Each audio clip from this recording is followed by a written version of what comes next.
Good afternoon, everyone. I guess it's afternoon. I'm excited to spend a little bit of time with you this afternoon. My name is Val, and we are going to be talking about business as unusual. If you have any questions or any comments throughout, please feel free to drop those in chat. I'll be kind of keeping one eye on that. I want to make sure that we answer all of your questions as we go through. This session is being recorded. Um, and happy to answer any questions or double down on anything that I go over with you as we go through this. Um, Times have changed. We are in an unusual market. Things have changed dramatically the last couple of years. I've been in real estate 25 years this year, and I've seen some shifts in markets. I've seen changes in technology, but we have had a little bit of all of that in the last couple of years. We had a pandemic, we had shifts in technology, we've had shifts in consumer habits, we've had changes in pretty significant ups and downs in mortgage rates. We have had continued challenges with inventory. We've had a little bit of everything. And as I work with agents and brokers really all over North America, I usually start by asking this one question: what do you do for a living? And most people, if I ask you to jump in chat and answer this question, most of you would have some version of I help people, I'm a therapist. I hear that a lot. Um, I I help people solve problems. I'm a listener. I help people make investments. I get some version of that, but what I also get is a version of this. I sell real estate. And while that is true, that's not what we're going to be talking about today, because honestly, selling is really giving something in exchange for money. And unless you are selling your own personal house every single day, chances are you are not actually selling your own real estate. Although we do need more inventory. So if you would all just move out, that'd be great. Um, but most of you, what you are doing is you are marketing. And marketing is not selling, there is a difference. Most of you, your job is to market. Now, marketing is creating and delivering information that has value for your customers so that they can make big decisions. This is the core of our job. This is the core of what it is that we do. We create and deliver information that has value for our customers so they can make big decisions. And when we look at it that way, we have to recognize that marketing has to do three things. It has to capture attention, it has to educate prospects, and it has to convert. So it has to get them to pay attention to you. It has to tell them something they don't already know. And then it has to get them to actually do something. That is what makes great and effective marketing. And so I like to, sort of distill this all down into 5 words, the five most important words when it comes to marketing or really storytelling or sharing of information in general. The first word is what. What is the most important thing that your audience needs to hear from you? What's the most important thing that they need to know? The second 2 words are so what. Why do they care? Why is it important to them? Why is it going to impact them? What is the most important thing? And then why does it matter to them? And the last 2 words are now what. What do you want them to do with that information? What are the next steps that you want them to take? And it is so critical that we include all 5 of these words, all 3 of these ingredients: what, so what, now what. Whether you are on a video or you are marketing on social media or you are face to face at the kitchen table, every single time that we share information with our clients, we want to make sure that we include these 3 things. So now that we know that, let's also look at another thing that we know for sure in our industry, and that is this: the only constant is change. Now, again, I've been in this industry 2.5 decades. I've seen a lot of change. I know for a fact that change is happening constantly. It is going to continue to constantly happen. As soon as we get real comfortable with something, something is going to change. And that is true of forms and tech and the market and the way that our consumers communicate with us.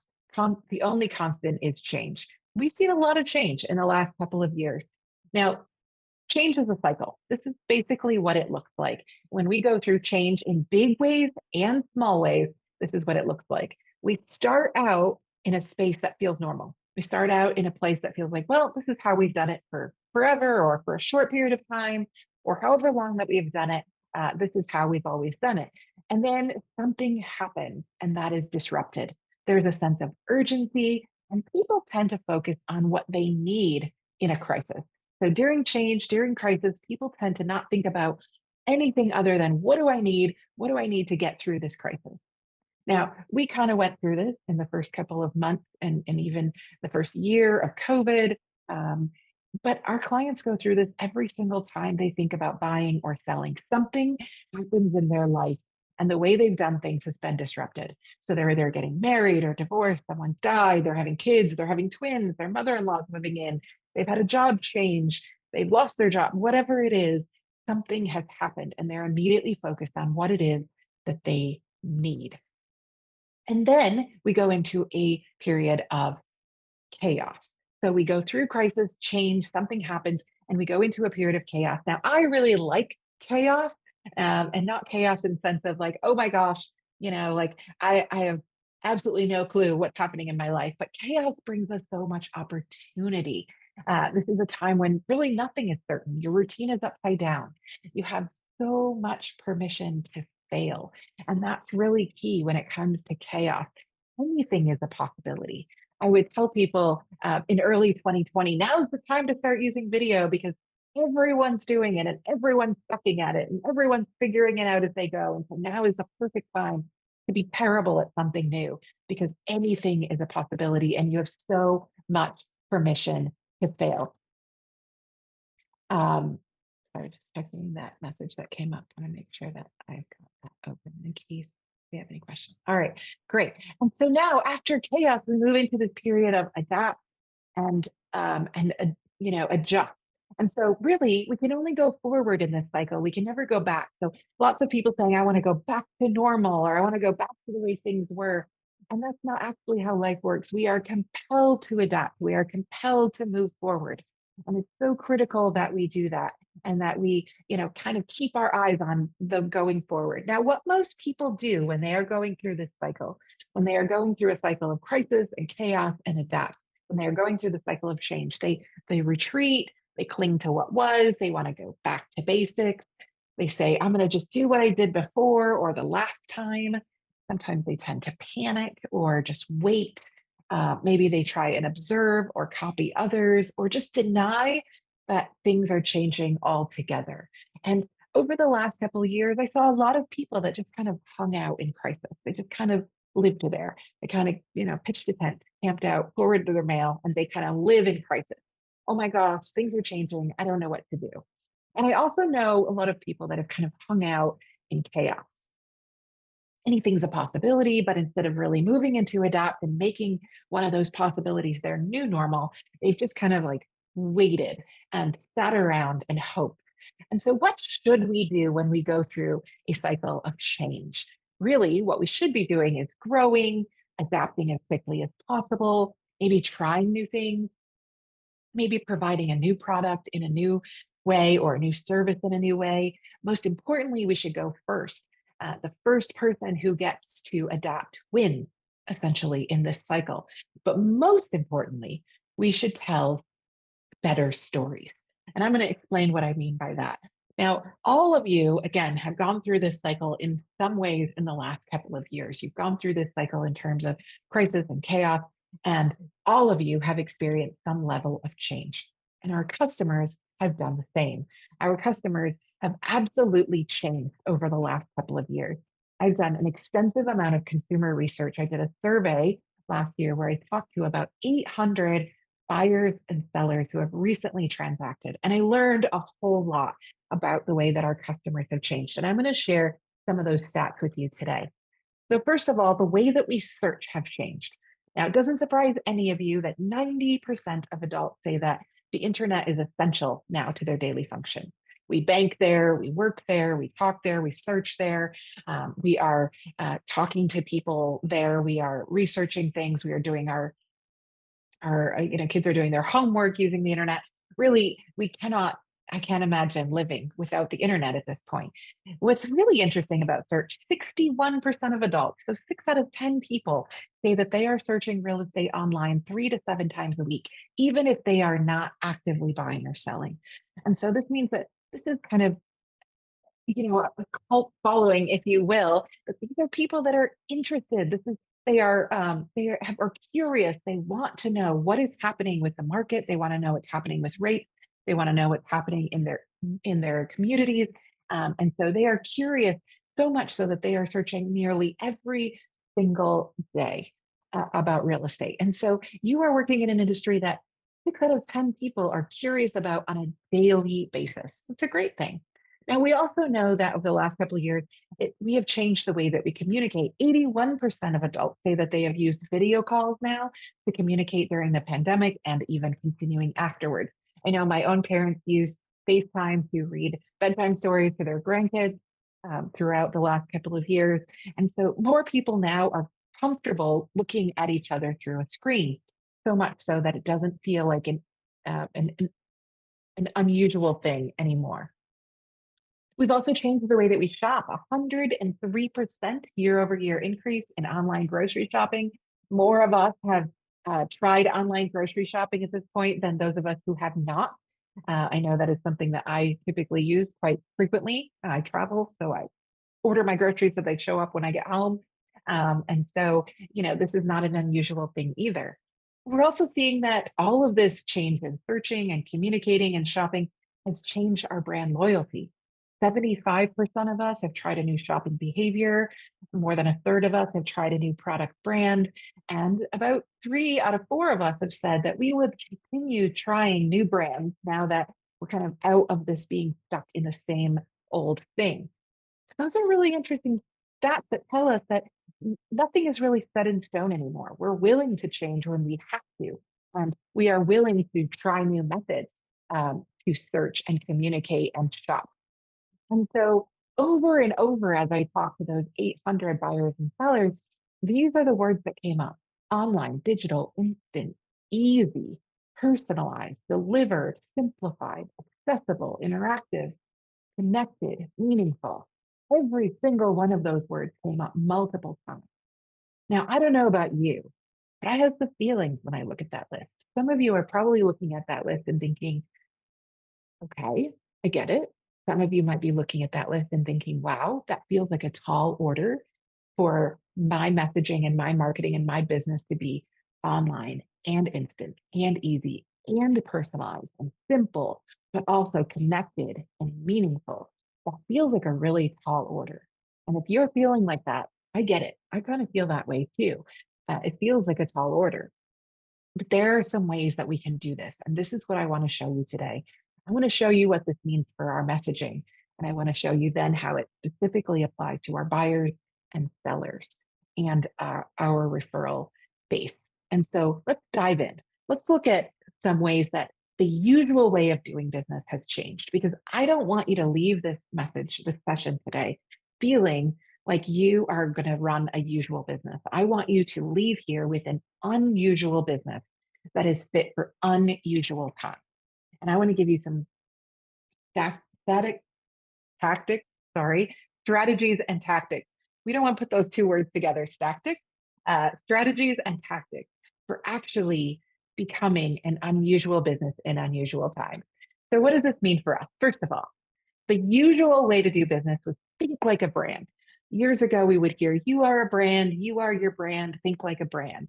But throughout the last couple of years, we've seen even the biggest brands make this switch to think and act like a human. And the difference between this is really key. A brand tends to speak more sterile, more professional. They use more jargon. They tend to be more neutral. They tend to sell more than tell stories. But humans, we tend to be more personal and imperfect, real, empathetic. We tend to use stories, and we tend to generate a sense of community. And so it's so important that we use these tactics when it comes to our marketing. Even the biggest brands in the world, like Apple, immediately switched during 2020 from buy our iPhone to look at the way that you can use our devices to stay in touch with your loved ones, to take ballet classes at home, to continue doing your work from wherever you are, to generate a sense of community while you are staying home. And that really hasn't changed over the last couple of years. We still see that real, imperfect, empathetic, and generally more human tone from a lot of marketing companies. And so we want to generate that same kind of tone in our marketing. Now, another usual way to do marketing was to create a ton of content. They would tell us all the time over the past, probably the past decade, content is king. Just create a ton of content. But that's not really how marketing works anymore. Now, some people are still marketing that way, but the reality is marketing that works isn't just a ton of content dumped on people. Instead, it's content that will interrupt the pattern. It's content that will stop us from the continual swipe, the you know, um, continual thumbing of our phone. We will always be sort of swipe, swipe, swipe, and yet we want to interrupt that pattern with something that is completely different. How do we do that? There are two things that interrupt the pattern of marketing. And the first one is human. As human beings, we are kind of programmed, we are wired to be attracted to other human faces. And so when we see other humans, we tend to stop the scroll and pay attention. And humor also has a pretty big role there. And so these are three really great examples. The first one is a Facebook post by a real estate agent who said, meet Ethel, this adorable 99-year-old woman, lives by herself, recently buried her third husband, who she met online dating, talked a little bit about her, about how she's, sewing buttons on this sweater. It's heartwarming. It's real. It's human. And you better believe that as soon as I saw that in my feed, I stopped the scroll and I read it and I paid attention to it. And it was so delightful to me that I screenshotted it and use it in this example. The picture in the middle was another real estate agent who I know who, last year in the height of the kind of multiple offer frenzy that most of us were in last year, walked into a showing with some client and saw this. Dear house shoppers, the family that matches the most pair of socks will have your offer put to the top of the pile. Now, this is kind of a funny and tongue-in-cheek way of acknowledging we get it. Like the market's a little crazy, everybody's feeling it. And this just moment of humor kind of interjected that moment of, oh, okay, while this feels a little crazy, while this feels a little bit, difficult for both buyers and sellers in this space, we can still find things to laugh about. And then you have Natalie here on the right, who's a friend of mine in New Zealand, and she posted her, she had her first bus bench ad that went up, and somebody, drew a mustache on it. Instead of getting upset, she went and drew a mustache on herself and posed next to it. And again, these are the things that stop our scroll and make us pay attention. And so these are just some really simple examples, but humans and humor are some of the most effective ways that we can market. Another usual way to market is to tell people about ourselves. Look at us, look at us, look at me. I'm great. I'm amazing. I'm number one. But the unusual way to get that message across is to tell people about them, the problem you are solving for them. Talk about their pain points. And we're seeing this throughout marketing all over. So Hudsonville Ice Cream, the local ice cream place in my town. Are you stuck in a vanilla job? Black, what it feels like to get 48% fewer emails. That sense of relief they're tapping into. The meal service for insanely busy people saves you time. Again, talk, sort of poking at those pain points of, I don't love my job, or I don't love getting so many emails, or I'm too busy to cook. Again, we are talking to them. So, what does this look like in real estate? Save yourself hours of Googling. Let's talk. You've heard a ton about the market. Now let's look at the facts. Is it time to buy an investment property? Let's run the numbers. Stop searching, start living. Packing's painful, but moving doesn't have to be. Every one of these statements starts with a pain point. Hours of Googling, all the things you're hearing, you don't know what's real. Is it the right time? You're spending all this time searching, packing stuff. All of those are pain points. And we're partnering those or pairing those with things that we can do for them. And so, really great marketing isn't just about saying, I'm great, I'm number one. It's you have a problem. I can help you solve it. And that's how we focus on them instead of ourselves. Again, usual marketing, I always used to say, was a lot like dating. You would meet somebody, you would get their information, you would exchange messages, you would talk for a while, you would put them in your drip campaign, it would take time.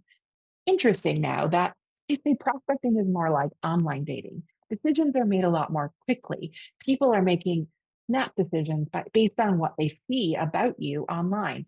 And in fact, that the second most viewed site on any website, the second most viewed page is the About Us or the About Me page. Now, most of you, when I go to that, look like this. Hi, I'm Matthew. I've been in the business 6 years. I specialize in everything. Call me. This is a really typical, unfortunately, a really typical profile of most agents that I see online. Some of you probably look like my friend Matt here, who, by the way, I do tell him that I use his example. And he has since updated this, but your profile matters more than ever. Now, you can either look at Matt and think, I feel nothing about him, I know nothing about him, or you could look at my friend Leslie. And this is her profile online. As a fifth generation New Orleanian, Leslie is a native that knows her city's neighborhoods like the back of her hand. She can tell you how the city has changed, how it will continue to change, and why we only eat king cake during carnival season. It goes on to tell you about Leslie, who she is, what she is like. It gives you a sense of what it's going to be like to work with her. Her profile picture is engaging. The video shows off her personality. It gives me options for contacting her. It's so important these days that you remember that people make really quick decisions about you. It's just like online dating, swiping right or swiping left. And so we want to make sure that when people look at you, they are swiping appropriately. And so one of the big things that you can do to stand out and have an unusual business is change up your profile and make it more engaging. Another way that we are creating usual businesses is giving unreasonable or unrealistic promises. And we see a lot of this in our industry. But the unusual way and the more believable way to do business is to tell it like it is. Now, again, I spoke to those 800 or so buyers or sellers, and I floated a couple of things in front of them. I showed them some current ads and some common language that we use in our industry. This is what I showed them: push button, get mortgage, save thousands. Your dream home is waiting. We're ready to buy your home. Click, sold, move. Get a free offer on your house in 48 hours. And the number one thing that I heard from those buyers and sellers was, don't believe any of that. I don't see that as realistic or real. And I don't believe it. I don't believe that getting a mortgage is as easy as pushing a button. I don't believe that I can do one click and sell my house. I don't believe that I'm going to get the best offer by selling this way. And so we are still kind of throwing these messages out in front of our clients from this industry. Nobody sells more real estate than I do. Sell your home hassle free. Get a free market analysis. Sell your home fast for the first most amount of money. The easiest move you'll ever make. We use this kind of language constantly, and the reality is that people just don't believe it anymore. It's not realistic. But what is believable and realistic, and what is something that those 800 buyers and sellers can relate to and did relate to, were statements like, yes, when you're selling is complicated or scary, but we are uniquely prepared to help you because of this and this and acknowledging that this process isn't always easy, that it isn't always simple, that it isn't always just pushing a button and getting it done, that it is complicated and it can be scary. And these are the most important things that we can start with if we are going to create an unusual business in these unusual times. All right, so let's stop and just recap for 1 second here. And as always, I know that I think I saw the chat is not open, but Q&A is. So if you have any questions throughout this, if you want me to kind of expand on any of this, please use that Q&A. So let's recap these first couple of trends. First, think like a human. Use humans and humor to stop the scroll and interrupt the pattern. Talk to your audience about them, not just about you. Have a really great first impression. That about me section matters. You're going to want to do that, on all of the portals that you are on. You want to make sure that when someone searches you, whether it's Zillow or realtor.com, or they're finding you on your website or on any of the social media sites, if they go to about me, that all of that information is there that gives them that great first impression. And then also making sure that in our language that we are being realistic and honest about the fact that this can be complicated and it can be scary, but you are uniquely prepared to help them. All right, so that's our first step into creating an unusual business. Now let's talk about how we do this specifically with our buyers. Now, if I was to ask you and you were to, jump in Q&A and tell me how your buyers are feeling right now, I would guess that most of you are saying, oof, my buyers are feeling it right now. It's tough. There's not a lot of inventory. The rates are higher. They have less buying power. They're all feeling it a little bit, right? Our buyers are kind of feeling it. And so, what do we say right now to our buyers? How do we talk to them? How do we create marketing for these unusual times? Well, the usual way to do it was just give them a lot of touch points. When I started in real estate 25 years ago, this is one of the first things that my broker said to me. You just give them a lot, you just have a lot of touch points. And I always thought it was real funny. I still giggle about it to this day that, we kind of teach people just touch your people, just touch them a lot, just get real touchy. And I just kind of laugh because it always just feels a little bit creepy, right? That we just want to, 50 touches a year or however many touches, that we're just touching them all the time. And to me, I tend to not want to run my business that way. Instead, I would rather give them something that they can, go a little deeper in on, that they can subscribe to, that they can choose to receive. And it's really interesting, the word subscribe. We have seen such growth in the last couple of years around the idea of subscription. In fact, across all industries, new subscription growth was up 60% over the last 2 years. And that number is expected to double. In fact, 17, that is the number that the number of the average adult has in terms of subscription services. So your streaming services, the things you get in your mail, your satellite radio, the things you pay for out of your credit card every single month, that are just a subscription service. And when you think about that, it's kind of crazy that, we do subscribe to a lot of things. And there's a reason why. There's a reason, I believe, for this. And that is because the algorithms have kind of taken away our power. I go onto Facebook and I don't really see my friends anymore. I just see what the algorithms decide I should see.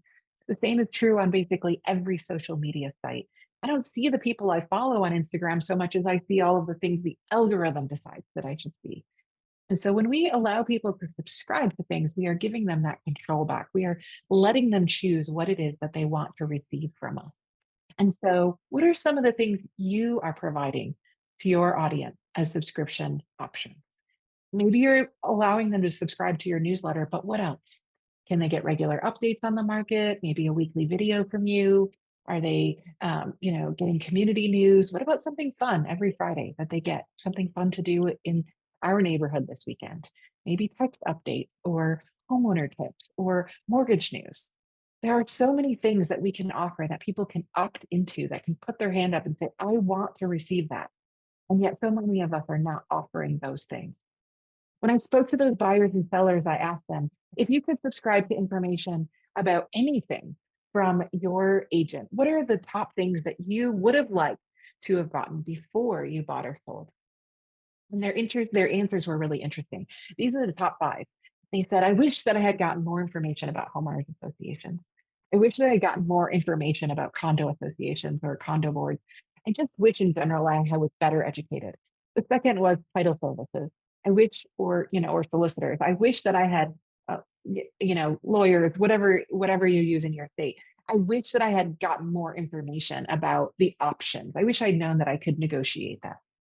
And then on the topic of negotiation, this was also one of the most popular things. They said, I wish that I had known what I should negotiate. Now, granted, we are coming out of a period of time where a lot of times our buyers didn't really have the ability to negotiate, but they just wanted to know what could I have negotiated? What should I have negotiated?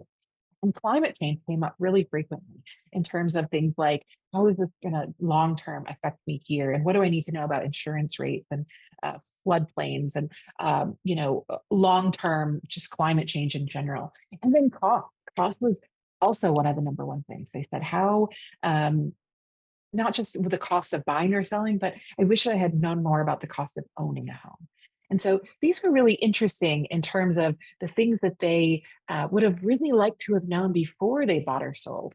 And so for those of you that are marketing now, you people that are thinking about buying or selling, these are some great ways to have some conversation that goes beyond just touch points and allows them to subscribe to regular communication on certain topics that they are particularly interested in. All right. Also, when it comes to our buyers, We've been saying this for years, like I said, right? Content is king. It's all about content. But most importantly, more importantly than content is context. Context, honestly, is king. And so it's not so much about what you are telling them, but what it means to them. And this is really critical. I'm going to show you in just a second the most popular blog topic in our industry year over year after year. The most clicked on topic, the most read topic in terms of articles, blog posts, videos, the most interesting topic continually year over year in our industry. Not how to get a better deal on a house. It's not how to get a lower rate, not even like how to get properties before they go on the market. The most popular, the most clicked on topic is this one. What can I get for the same amount of money in other cities?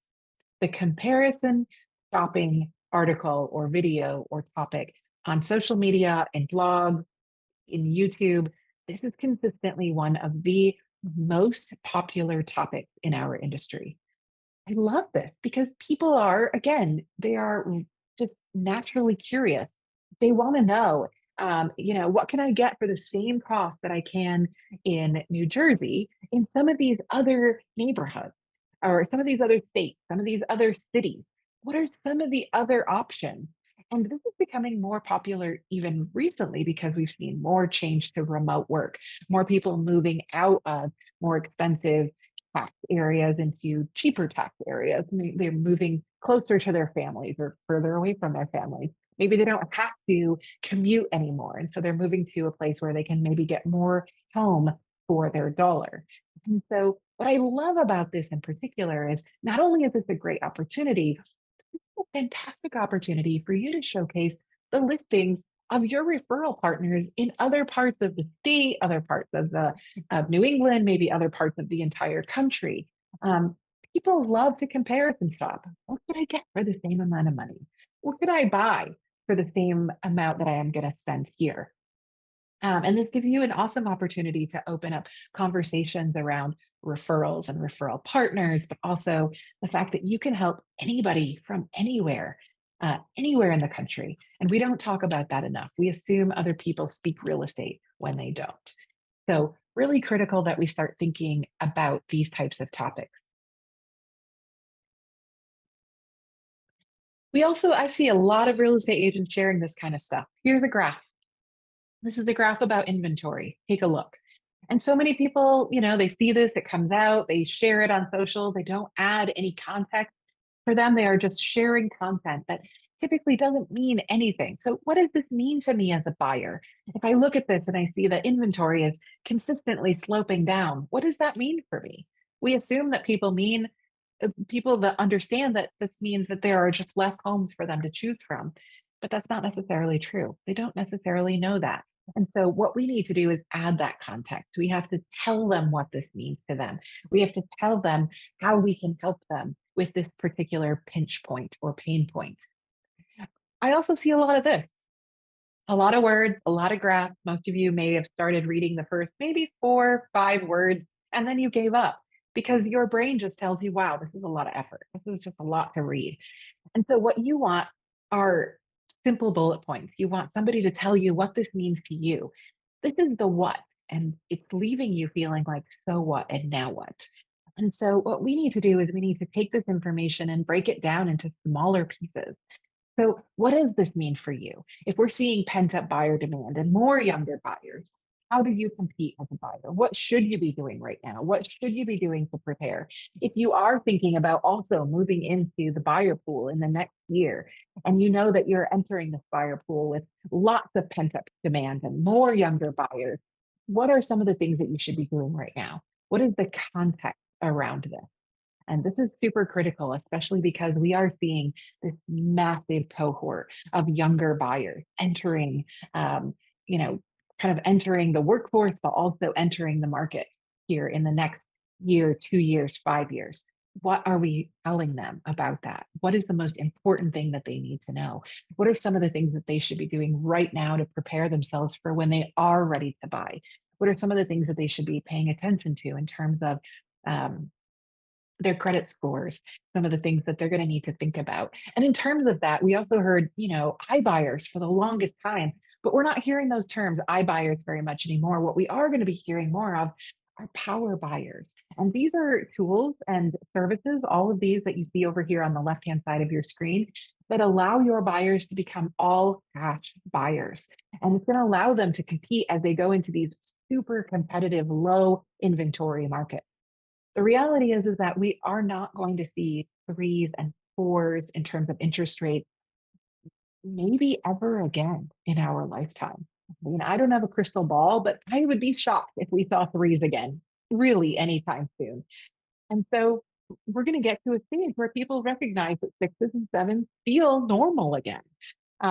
Eight was what I paid when I bought my first house. And so we may get to a point where this is just the normal market. And so we are again going to see that pent up demand mean that people are going to need to be competitive. And so talking to them about options for becoming cash buyers might be something really helpful. The other thing that we should be doing with our buyers is we need to do what our competition wants. The fastest growing demographic of first time buyers in America right now, the fastest growing demographic of first time buyers are single women buying alone under the age of 40. I think this is great, but we can be creating entire marketing campaigns around the fact that we know this to be true. Your competitors are asking them, what are you looking for and when are you thinking about moving? And they're hearing them say, I want to buy a condo in the next 12 months. And so they're dripping on them these constant listings of condos. And yet they don't even recognize that most of these people are savvy enough that they already have all of these searches set up on the portals. So, what can we be doing that our competition is not doing? And ask them better questions, not just more questions, but better questions. What do you need? What are you afraid of? What are your frustrations? What are you most interested in? What are you motivated by? Now that we know that, we can create entire marketing campaigns for first time buyers around things like the fact that they know they need to build equity, but they don't know what they need for down payment. They want safe neighborhoods near friends or shopping, but they don't want fixer uppers. And so now we can send them more than just drips. We can send them rent versus buy comparisons that show them that if you buy now, this is what you're going to have in equity in 5 years versus if you continue to rent. We're going to send them condo facts about those HOAs and those condo associations that help them understand what they're getting themselves into. We can connect them with financial advisors that will help them find the right programs and the right tools to get their credit scores where they need to be. We can help them with down payment calculators to figure out what those costs are going to be. We can send them local amenities and DIY information and seasonal information that will ultimately help them to understand not just it's spring, so now's a great time to buy, but it's spring. So traditionally, this is where we start to see some more inventory come on. But that also means it's going to be a little bit more competitive since we have pent up demand. And so you may, if you don't want to get into a bidding war, want to wait till the summer. So these are the types of information that we can send to these people that our competitors are not. They're simply just dripping on them. Now is also a really great time to partner up with your lender, especially when it comes to your buyers. Now's the time to start answering all those questions they don't even know they should be asking. And so call up your lender, get on the phone with them and say, hey, my lender's name is Jeff. Say, hey, Jeff, let's do a quick 3-minute video interview. I want to ask you, what are the 3 most common questions you're getting from buyers right now? What is mortgage insurance? What are the fees I need to pay? What do I need to know about mortgage options right now? What can I expect to pay for closing costs? Now is now the right time for me to be buying down my rate? These are all great questions that they don't know to ask. And so, but these are all lenders that are calling you all right now. They are messaging you and sending you emails constantly saying, I'm here. I would love your buyers. Make them work for it. Put those lenders through their paces. Get them to, partner up and provide some content that you can provide to your clients. All right, let's recap our buyer section. So far, we have talked about general marketing trends and how we can speak to those and how we can create an unusual business. And we're also talking about our buyers. So we want to give them something to subscribe to. We want to give them maybe the opportunity to comparison shop. Maybe you partner up with some of your referral partners in other parts of the country and you show off their listings and give people perspective in terms of, what they can get for their money.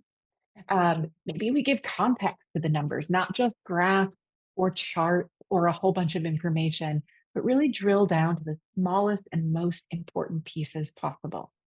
Be the sorter of the data, not just source. You want to make sure that you aren't just the person that's like, here's information, but you're also telling them the so what and the now what. Talk about options. This is one of the most important things that we can be doing when the market shifts, is talking about options. You have options right now. What are those options, buyers? What are those options for mortgage products? What are those options for rates? What are those options for investment properties? Talk about those. Do what your competitors are not doing or are not willing to do. Say what they are not saying.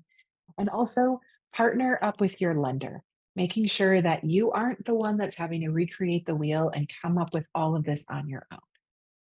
All right, we are about halfway through. We've talked about trends and buyers. Next, we are going to talk about sellers and then your repeat and referral business. Just going to pause for 1 second. Any questions, anything standing out to any of you, please feel free to use the Q&A feature and let me know. Yes, please. We've got it live. I keep sending it here and there. Anything. We would love to hear. I mean, I'm learning a lot through this on my own. I don't think I can be the one asking questions. All right. Well, we will keep going. And as always, Ben's there. If you've got questions, you drop those in the Q&A and we'll get to them. Yeah. All right. So let's get into what to talk to our sellers about. Now, I said when we talk about our buyers right now, they're feeling pain. They're feeling a little bit of that pinch. They're feeling some pain points. The truth is, our sellers are as well. If I asked you, how are your sellers feeling right now? Most of you would probably say, my sellers are also feeling it. I feel like maybe they missed the boat a little bit. They also might be feeling a little bit like, what am I going to do? I need to sell. I have this great interest rate though, and I'm going to be trading that off for something that's not as great. And so, our sellers are also feeling it. And yet we have this entire bucket of sellers who are in that sort of baby boomer stage that they need to move out of those big houses and they need to move into something smaller. So our Gen X and our millennial families can move into those big houses. And we desperately want that cycle to continue because that is the natural way that we continue to have inventory. And yet we've got this kind of logjam of rates right now where we have our sellers that are like, oh, I'm not going to sell even though I'm in a house that's way too big. And so we know we're feeling that pain.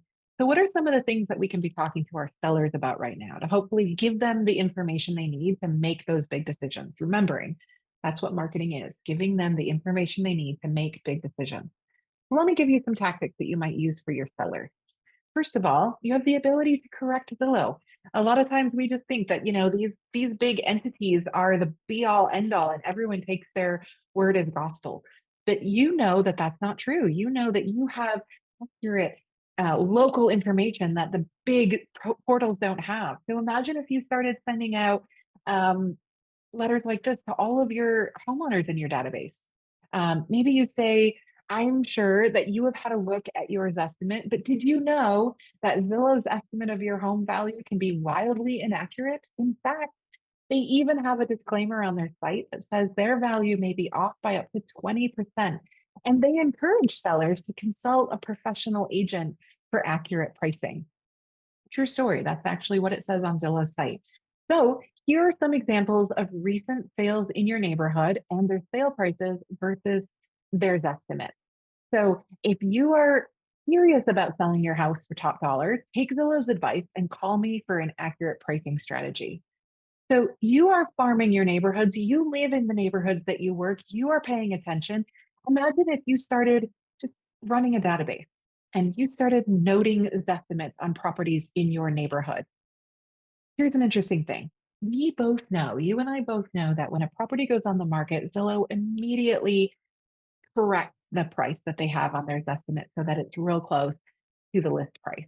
Imagine if you had a database where you've been tracking what those estimates were. And so when a property goes up for sale, you have the ability to say, this is different. This price that it just sold for, that it listed for, is different than the price that they had as a estimate. And you use that as, you know, proof that Zillow doesn't have all the answers.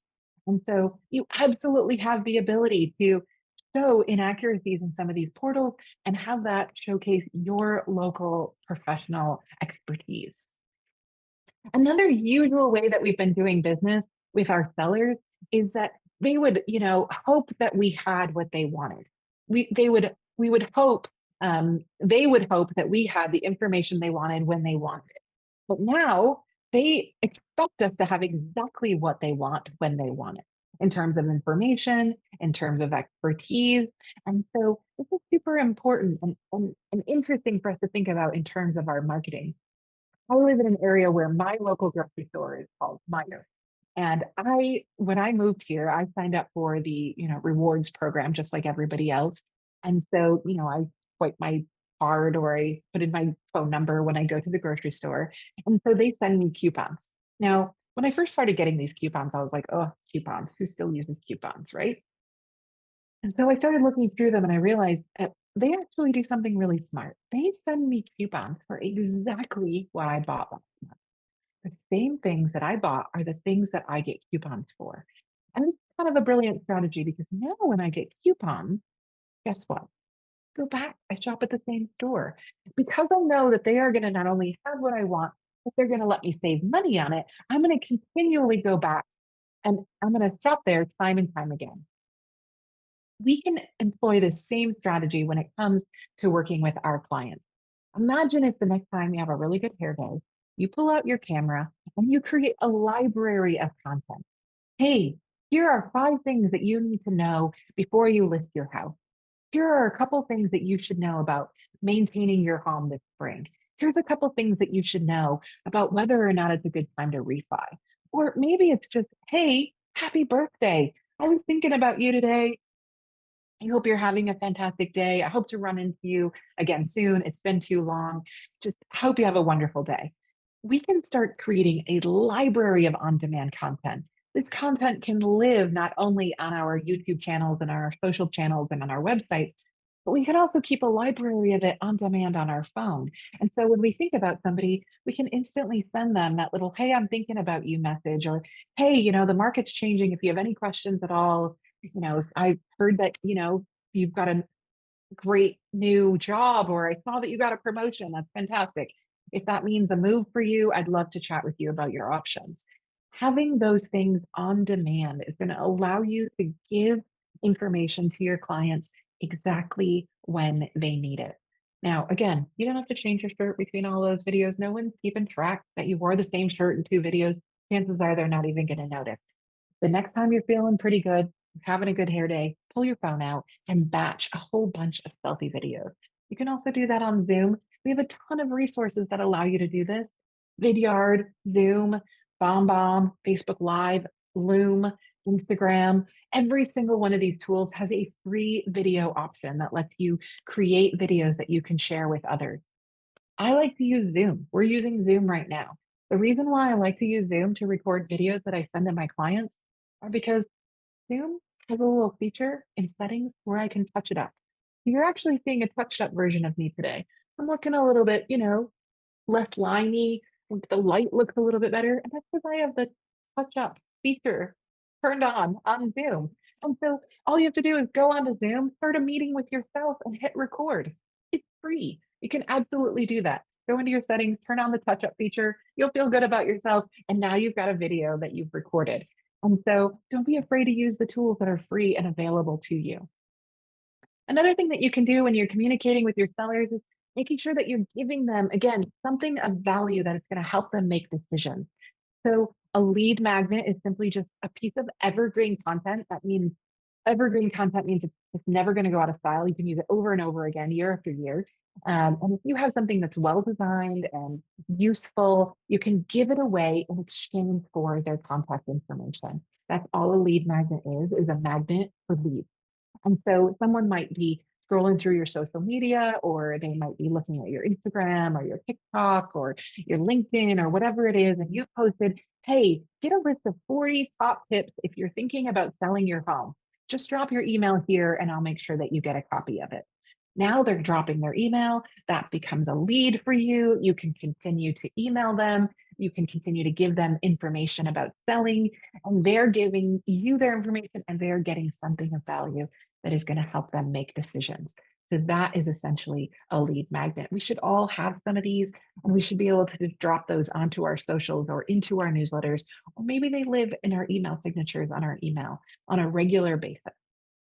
These are available to you all over the place. Usually they're available to you through your brand. The one you're seeing on the top right corner here is put together by Keeping Current Matters. You can download that. You can rip off and duplicate it. There are a million examples online that you can be inspired by, but there are so many of these versions already. You don't have to reinvent the wheel. You don't have to recreate all of this. You can typically find this as available and you can brand it for yourself. So have some seller's guides available and drip those out to your folks on your socials and in your newsletters. We should also be selling our services to our sellers. A lot of times we haven't been doing this for the last couple of years because the market's been so hot. We literally can put a sign in the front yard and the house basically sells itself. But as we get into a little bit more of a complex market, maybe a little more of a normalized market, we're going to see that we do have to talk about some of the things that we do besides just putting a property on the MLS. And so you want to talk about all those other services that you provide. A lot of your competitors are not doing this. So showcase what you offer.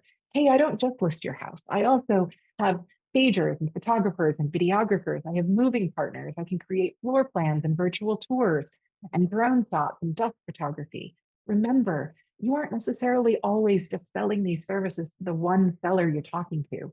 You are selling it to all of the other sellers who are paying attention. And so it's critical, not even just in a normalized market, but also in a good market, that you don't forget to talk about all the other things that you do besides putting their property on the multiple listing service. Another one of my favorite things that we can be doing for our sellers is something that I call the surprise CMA. I know a woman named Gloria who's selling property in uh, sort of central California. And a couple of years ago, I said to her, Gloria, you are crushing it. What are you doing? You are doing so many transactions. If you could sort of tell me one thing that you do that's leading to so much of this success, what would it be? And she said to me, Val, I send CMAs. And I said, okay, say more about that. And what she said is she sends a really simple template that looks just like this. And she sends it to every single homeowner in her database once a year. She doesn't do them all at the same time. She batches them throughout, a few every month. So it's not all at the same time. But she sends a letter that says this: been a little over a year or however long since you closed on your house, and the market's changed a lot since then. Even if you aren't considering selling anytime soon, it might be helpful to know what your home is worth today and what we'd be up against if we were to sell. So I've included the last three sales in your neighborhood, as well as three similar listings for your review. If you have any questions at all about the market, your home's value, or your real estate goals, don't hesitate to give me a call. Now, what I love about this is as you are looking at it, you will notice that the one thing that you do not see on here is their home's value. Instead, she's saying, here are some recent sales in your neighborhood, and here's what you'd be competing against if you were to sell your house.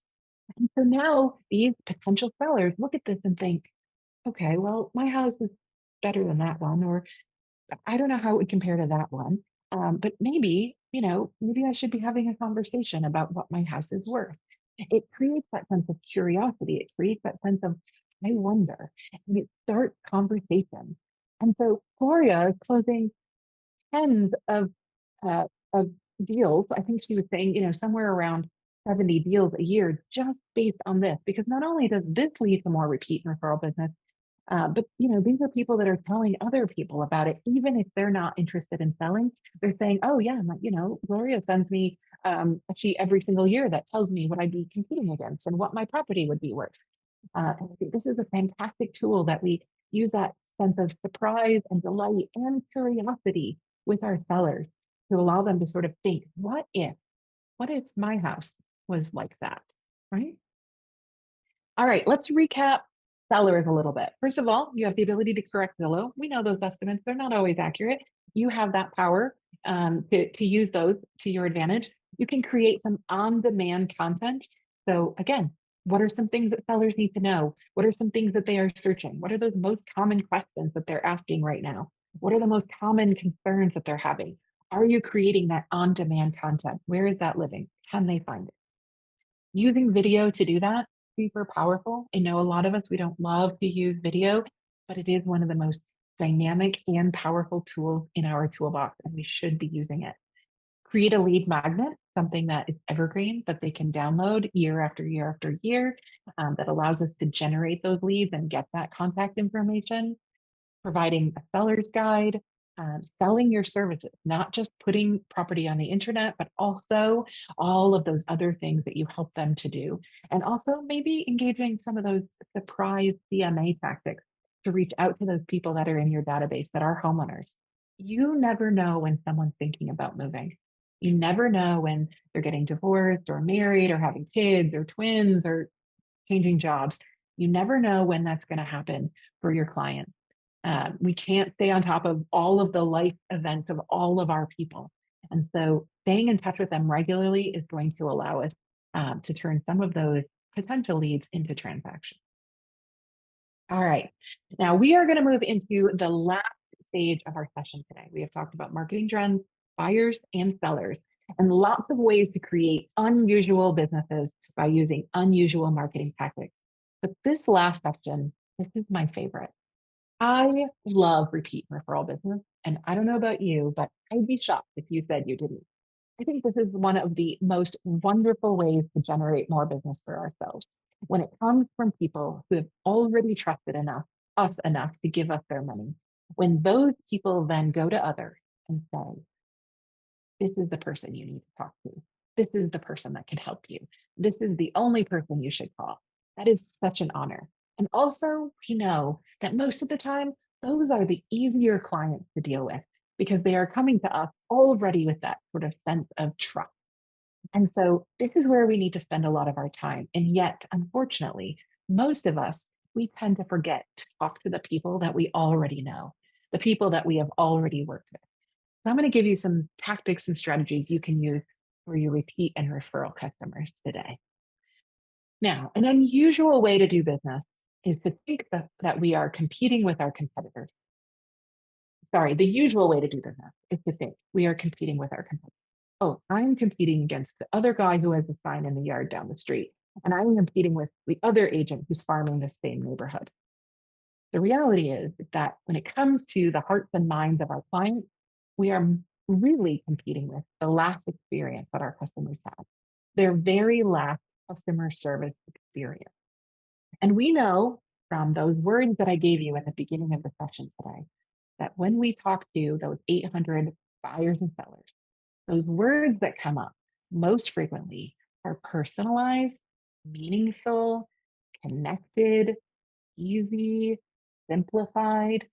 So, how do we make communications with our past clients feel personalized and easy and connected? How do we do that? I'm going to show you what one of my friends does. Her name is Shay. She works in the Chicago market. Her team sells about 300 deals a year, closes about 300 transactions a year. Fantastic. They are just crushing it in Chicago. And so I want to show you the one thing that she attributes her team's success to, and that is this. Every single time she works with a new client, no matter what, buyer, seller, renter, investor, when they come in and work with her team, she does an intake form. She says, I would love it if you would take a minute, click on this link, and give us some more information about you. She asks for their names, their kids' names, their pets' names, any special dates in their families. She asks for some unusual things: favorite foods, favorite restaurant, favorite beverage, favorite thing to do on a Saturday morning, cake or pie, favorite outdoor activity. I'd just love it if you guys would jump in Q&A and let me know. Are you team cake or team pie? I want to see what I've got on this call today. She asks all these really unusual questions. And what I love about this is that she uses all of these to continually show appreciation to her client in really personalized ways. So instead of always doing these big client events that can feel a little impersonal, she makes sure that when she has moments of showing personal appreciation to her clients, that um, she goes back to these intake forms and she makes them really personal. And I want to show you an example of what she does. So just as a hint, you can use Google Forms to send this as a survey. It's free. It's completely free. You don't have to have any special tools. You can just go to Google and search Google Forms and you can enter all these questions in. And then what it does is it gives you a link that you can give to your clients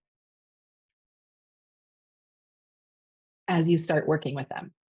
And so now you've got this great information. And so here's what she does with it. On Valentine's Day, she sends a Valentine to her clients, but not directly to her clients. She sends a Valentine to her client's pet.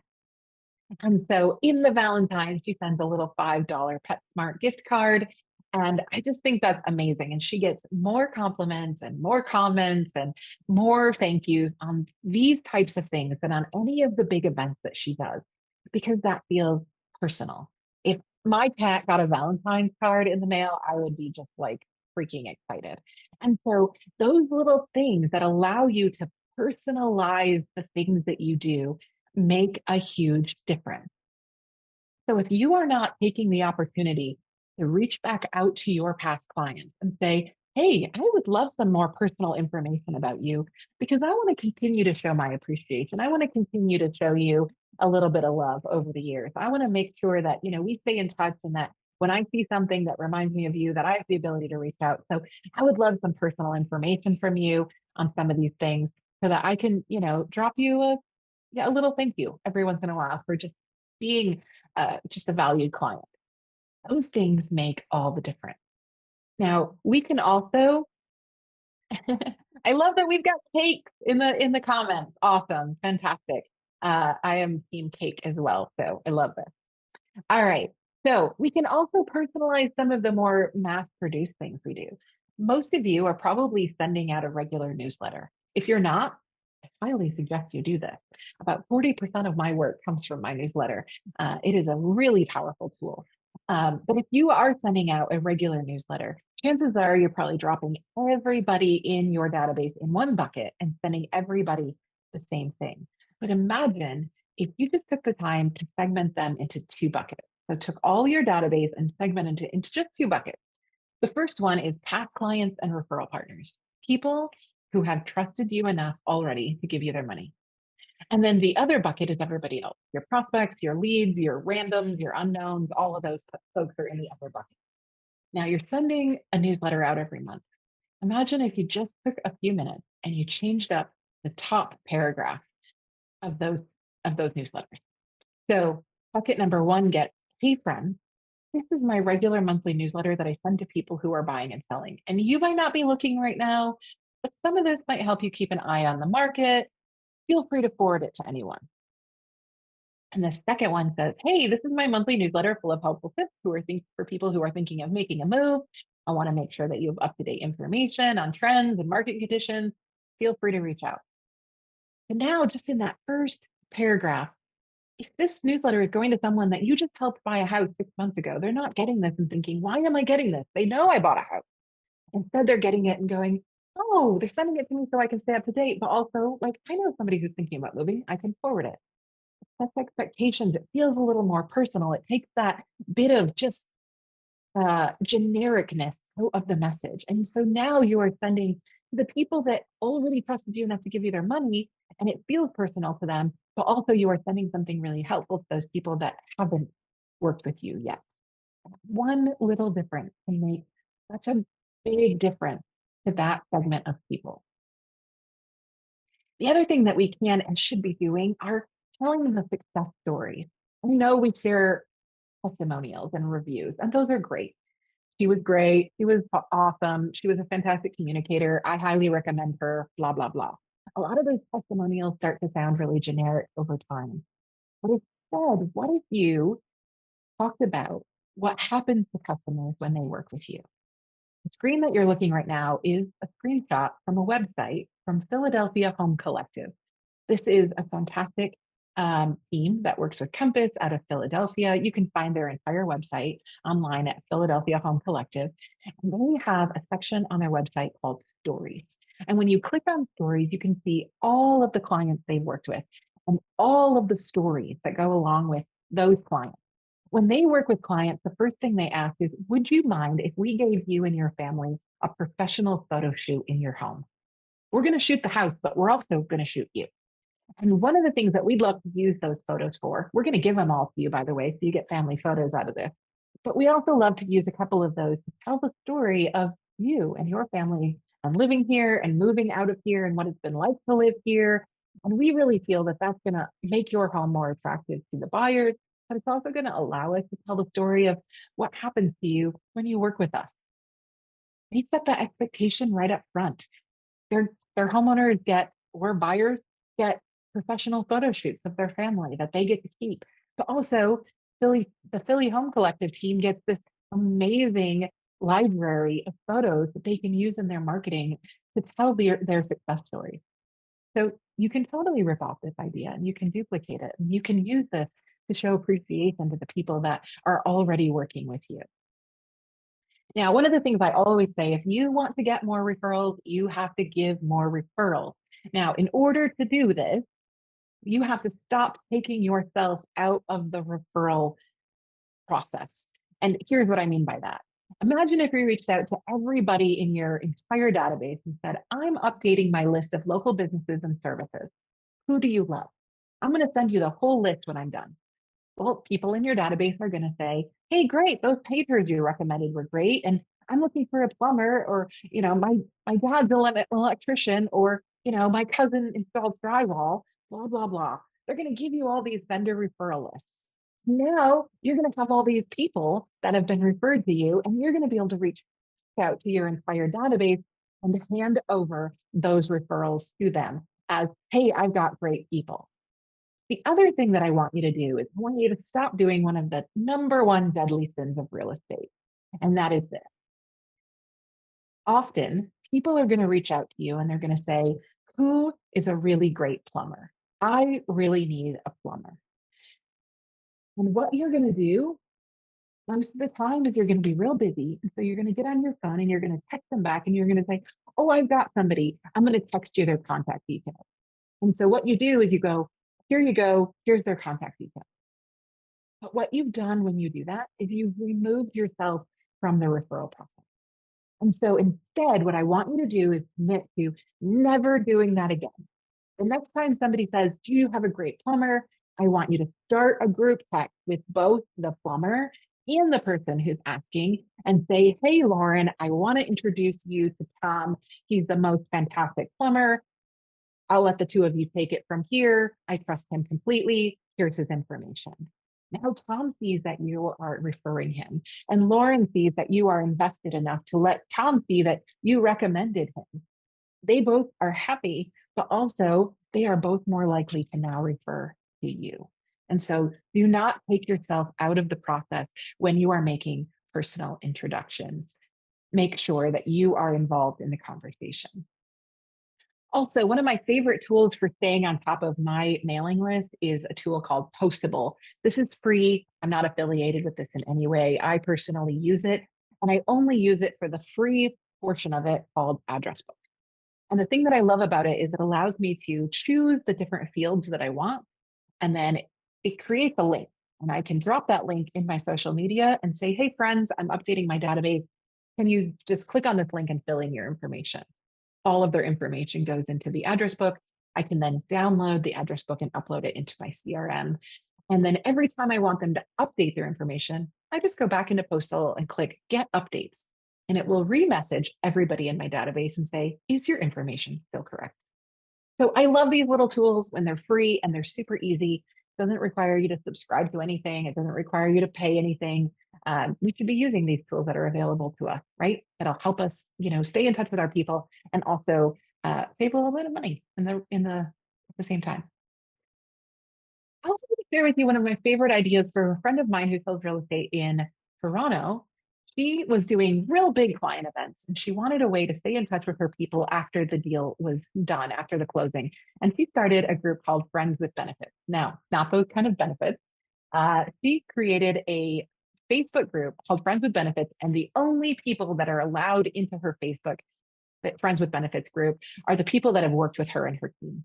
So after you have worked with her and her team, she adds you to the Facebook group, and then in that Facebook group, she just shares local love on a regular basis. She doesn't put anything in there about real estate, doesn't drop any listings in there, no open houses, no market information.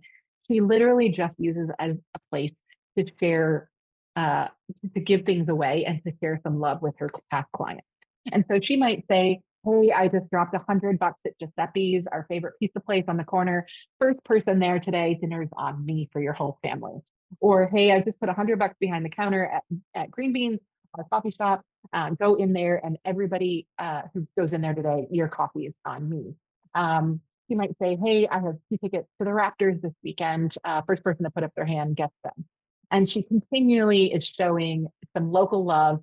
She does this on a regular basis. Instead of doing the really big events now, she budgets to just be able to spend the same amount of money, but in these local love drops. And the Facebook group really has kind of grown. Now people in there are talking to each other. Like, who do you know that has a great dog groomer? And so they're all kind of creating their own little community. And I love to see that. Now, I've got a little sneaky tip for you on this one as well. If this is something that you're interested in doing, if you're interested in doing like friends with benefits, and I see that question in Q&A, could you combine both a friends with benefits idea, but with local vendors or referrals with plumbers? Yeah, you absolutely could. I think that you could absolutely put some of those in there and just ask people like refer your friends, refer others. Um, and you can absolutely combine those two.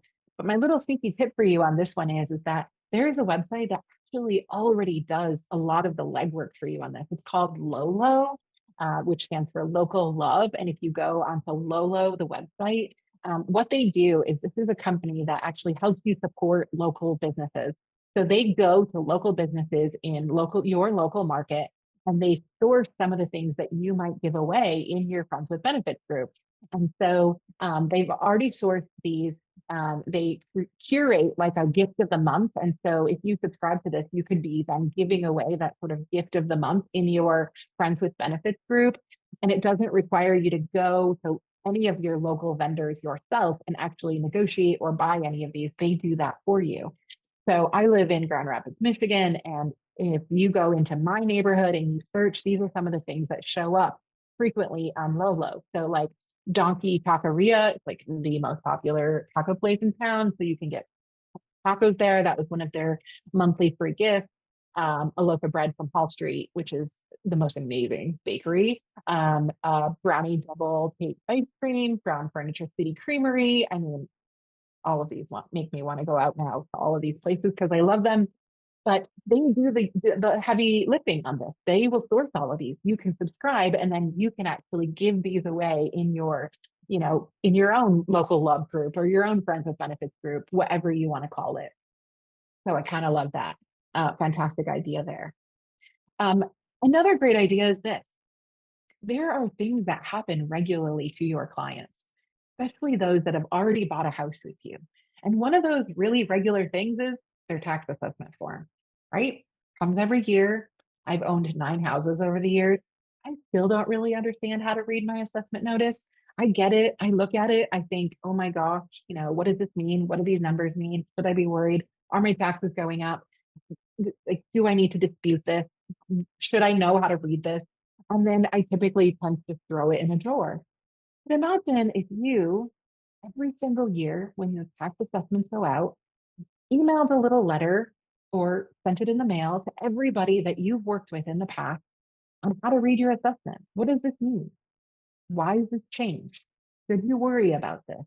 You know, is there something you need to do? What should you know before you file this? This is a really simple way, a really practical way to reach out to the people that you already know, that are already in your database. You don't have to, again, reinvent the wheel. There are really practical and simple ways and reasons to reach out. This is another one. And again, all of these, you can rip these off, you can duplicate these, you can screenshot these and totally use them. Imagine if you once a year sent a letter to everyone that you've worked with in the past, all of your past clients. Hey, hard to imagine a day when you're going to want to sell your house. But that day may eventually come. A year, 3 years, 5 years, 5 years from now, it's hard to tell. Life is a way of being unpredictable. I want to make sure that you know that I'm here for you when or if that moment comes. My job is to help you develop a plan. There are things that you can do now and in the future to help maximize your profit when you do so. This includes your mortgage schedule, what home improvements to make or avoid, and of course, timing. All of these factors can have a huge impact on what you should do between now and when the time comes to sell. Super simple, super simple. You can drop this in an email. You can put this into a letter. You can write it out into a card and send it out to the people you've worked with in the past. It doesn't have to be complicated. We can reach out for really simple and practical reasons. Another thing that I want you to do is make it easy for them to refer to you. You want more referrals, you want more business from the people that have already trusted you enough to give you their money. Make it easy. Just drop a little link in the bottom of your email signature. Do you know someone who needs real estate advice? Refer a friend. That can lead to a little Google form that says, thanks for recommending me. It's the highest compliment you can give me. If you know someone who needs real estate advice, drop their info below and I'd be happy to reach out. Make it super simple. Make it easy for them to find you. If I'm trying to figure out how to reach somebody, I immediately go into my email, search the last email, go down to their email signature, and look at what is there. You should be always making sure that your contact information is in your email signature and an easy way for them to one click refer to you. So, and I can't even tell you how many real estate agents that I speak with that email me and they don't have an email signature. There's literally nothing there, just their name. And so there's no phone number. Like I'm on my phone, I've searched for you. I just want to be able to hit message or call. So update, just like I want you to update your profile online, I want you to update your email signature everywhere. Question from Q&A, is there a time limit or maximum amount of years when reaching out to people you used to work with? 2 years versus 15 years? No, there's no limit. In my opinion, there's never a limit. Look, I mean, you may reach out to someone and it's been 15 years and you might be like, hey, you know what? I have completely dropped the ball. I have this whole section of my database that I haven't been talking to. And so I would love to reach out and just reconnect and send you some information. If you've moved, if you're out of the market, no worries. I'd love to connect with you with another real estate agent if you need one. If you want to unsubscribe, totally understand. Um, but I just wanted to touch base. There is nothing wrong with that. Absolutely not. There is no time. So make it easy for them to refer to you. Another thing that I think is really important is let people know that you can refer them to an agent anywhere in the world. Most of you probably know other agents in other states, maybe other countries, definitely other cities. And so, have you ever just grabbed a map and dropped a pin everywhere where you know a trusted advisor that you would personally refer people to? And then just put that map on your social media and say, hey, did you know that I can help you find a trusted agent anywhere in the world? So if you're thinking about buying a second home or retirement home or a place for your kid to live while they go to college, or your parents are moving into assisted living and you need to sell their house in another state, or you whatever it is, I can help you. And here's a map of all the places that I know people. And if you're looking at a place on this map and you don't see a pin, let me know. I'll connect you with somebody there. I'll find somebody there for you. Again, people don't speak real estate the way that we do. And so use these opportunities to remind them that you can help them no matter where they are, no matter where they're moving. One last thing on this before I let you go today. The usual way to run our businesses is to say, I just need to provide great service. But these days, the unusual way to create an unusually great business is to provide great service after the deal is done. I've owned 9 houses. I have worked with 9 real estate agents. I've lived all over the world. And out of those, one of them still stays in touch with me. One out of all 9. And that happens to be the only one of the 9 that I send referrals to because I still hear from them. When we started the session today, I told you I talked to 800 buyers and sellers. And I asked them all, Would you recommend your agent again? And the number one reason for the folks that said no, the number one reason they said no was because they said they disappeared after the sale and never heard from them again. That's the number one reason. We look at NAR stats like, hey, people don't recommend us because they forgot our name. But what if it's not a matter of them not remembering our name? What if it's a matter of we just never contacted them again? The number one reason they don't recommend us is because we disappear after the sale. So I asked those same 800 people, what do you want them to stay in touch with you about? And 36% said, I just want them to update me on the value of my home. I just want them to keep in touch and let me know how much my home is worth. I've given you a whole bunch of ideas on ways to do that today. We have talked about creating long-term experiences with intake forms that allow you to stay personal and touch base with them longer. Talked about ways to segment your messages so that your database has separate buckets so that you can really personalize those intro messages. Telling the stories of what happens to people when they work with you, thinking local and providing that sort of local love, maybe giving referrals and making introductions, not just real estate referrals, but other vendors, updating your database. There's no time limit on that, making sure that people are continuing to get information from you, make a plan, make it easy and practical. Ultimately, I want to go back to the very first place that we started today. Our job is to create and deliver information of value to your customer, to our customers, so they can make decisions. That is the core of our job. And today I've given you a whole bunch of ideas that you can use to create an unusual business in unusual time, talk to your buyers, your sellers, and stay in touch with your repeat and referral clients. Now, before you leave today, I'm going to ask you for a favor. I would like it very much if you would jump into our Q&A and just drop one thing that you took away from today's section that you are going to implement. I don't want you to try and do all of it, because if you try and do all of it, you probably won't do any of it. But I want you just jump in Q&A and tell me what is one thing that you are taking away that you are going to implement. We've got some people saying that they really like the idea of doing an intake form, um, maybe combining that friends with benefits with local referral partners. What are some of the other things? I'm going to give you just a second. I asked this question not because I want you to pat me on the back, but because I think that if you publicly state what it is that you took away, you are going to be more likely to implement and achieve it. And I want you, as you leave today, to create an unusual business. All right, hello. I'm gonna help read some of these out. We've got Okay, someone says postable was one thing that they took awesome. away. Uh, Someone's gonna reach out to their referral partners to advertise what they can get for X. I'm gonna move my little Q&A tab so I'm looking at the camera. What else do we got coming in? Y'all type it in that Q&A. Let's see what y'all learned that you're gonna take away from this. Oh, we got something. Making sure that you have your email signature on all of your emails. That's a good one because there are times where I Yes, and also not just forget. on your, not just your emails, like in your email service, but like go into your phone and make sure that when you're sending emails from your iPhone, it doesn't just say sent from my iPhone. So important. That is where most people go to find your contact information as they go back to the email that they received from you. So double check not only that your about me is filled out everywhere, but your email signature is filled in as well. Yeah, absolutely. Do we have any others, Ben? Yep, we got I learned to three-way the referral. Yes. I mean, let's not have referral three ways. That sounds naughty, Yeah. but yes, three-way the referral. Yep. I've learned so much that I can't even begin to say.